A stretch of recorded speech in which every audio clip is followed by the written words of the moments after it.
বামনহাট স্টেশনে দাঁড়িয়ে থাকা ট্রেনে ইঞ্জিনের ধাক্কা, আহত শিশু সহ 6 জন। মঙ্গলবার সকাল 9:30 নাগাদ ঘটে এই দুর্ঘটনা। এই দুর্ঘটনায় ট্রেনের একটি বগি ক্ষতিগ্রস্ত হয় এবং 2 শিশু সহ মোট 6 জন যাত্রী আহত হয়। ঘটনার বিবরণে জানা গিয়েছে, দিন বামনহাট স্টেশনে শিলিগুড়ি যাওয়ার উদ্দেশ্যে 15468 শিলিগুড়ি ইন্টারসিটি এক্সপ্রেস ট্রেনটির ইঞ্জিনের দিক পরিবর্তন করার সময় এই দুর্ঘটনা ঘটে। ট্রেনের ইঞ্জিন দিক পরিবর্তন করার সময় হঠাৎ করে ইঞ্জিনটি সজোরে ধাক্কা মারে দাঁড়িয়ে থাকা 15468 শিলিগুড়ি ইন্টারসিটি এক্সপ্রেসে, যার ফলে ট্রেনের ইঞ্জিনের পেছনে অর্থাৎ প্রথম বগিটি ক্ষতিগ্রস্ত হয় এবং 2 শিশু সহ 6 জন যাত্রী আহত হয়। আহতদের উদ্ধার করে রেল পুলিশ বামনহাট ব্লক প্রাথমিক স্বাস্থ্য কেন্দ্রে নিয়ে যায় চিকিৎসার জন্য। ঘটনায় চাঞ্চল্য ছড়ায় এলাকায়। মানে ঠিক কিভাবে দুর্ঘটনা ঘটলো যদি একটু বলেন।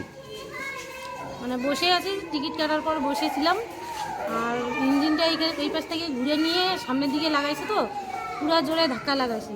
আর আমরা সবাই ছিটে ছিটে পড়ে গেছিলাম, কারণ কারো মাথা ফেটে গেছে, আমাদের পা মানে ব্যথা, হাঁটতে পারি না। আর ওনার বাচ্চাদের তো মুখ দিয়ে রক্ত বের হয়ে গেছে ডাং লাগার সঙ্গে সঙ্গে। আর ওনার কোমর ব্যথা, কোমরে ডাং লাগছে। আর একজনকার তো মাথার ব্যথার জন্য বমি হচ্ছে, বমির জন্য থাকতে পারতেছে না এখানে। আমাদের মাথায় পুরো মাথায় ফাটে গেছে। ইঞ্জিন যে বগিটা লাগছে তার থেকে কতটা পেছনে ছিলেন আপনারা? 3 নম্বরে ছিলাম।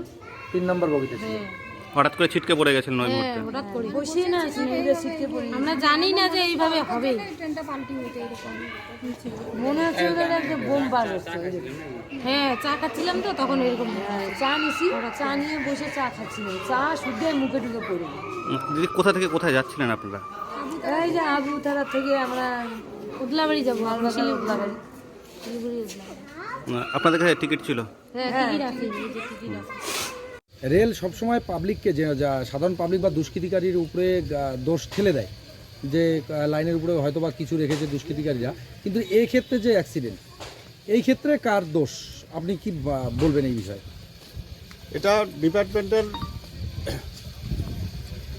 তদন্ত করে দেখা দরকার যে দোষটা মূলত কার। তবে আমি মনে করি এটা আজকের এই দুর্ঘটনায় মানে যারা ড্রাইভিংয়ে ছিল তারাই দোষী বলে মনে করছি।